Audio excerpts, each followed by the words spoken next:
बुद्ध कहते हैं कि समस्त दुख आसक्ति से उत्पन्न होते हैं।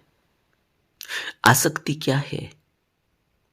आसक्ति है कि जब तक वो वस्तु हमारे पास नहीं है तब तक हमें उसकी तड़फ, उसकी विरह, उसको पाने के लिए जी जान लगाने की तैयारी हमारी रहती है।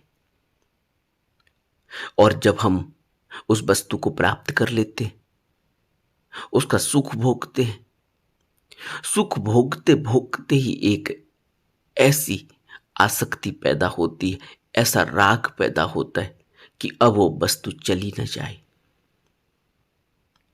उसके चले जाने का दुख सताने लगता है, गहराने लगता है। इसीलिए तो जब भी कोई वस्तु हमें मिलती है जो हमें सुख दे रही है,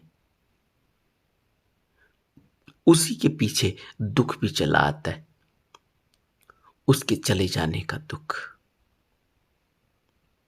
शादी होती है, सुख होता है, लेकिन उस सुख के पीछे दुख भी आ जाता है,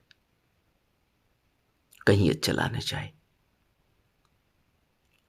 और बच्चा होता है, सुख मिलता है, और उस सुख के साथ साथ दुख भी आ जाता है कि कहीं से कुछ हो न जाए।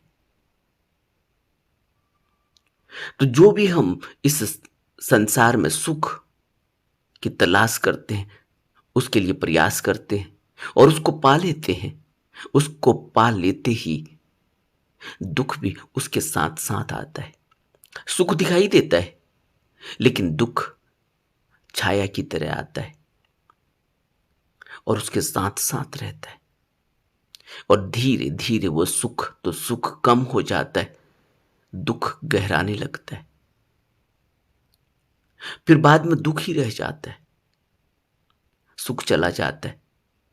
ऐसे हमारा जीवन चलता है और एक दिन हम दुख के ढेर में गिरे हुए मिलते हैं, पड़े हुए मिलते हैं, दुख से घिरे हुए मिलते हैं, और ऐसे ही हमारा जीवन व्यर्थ में बर्बाद हो जाता है।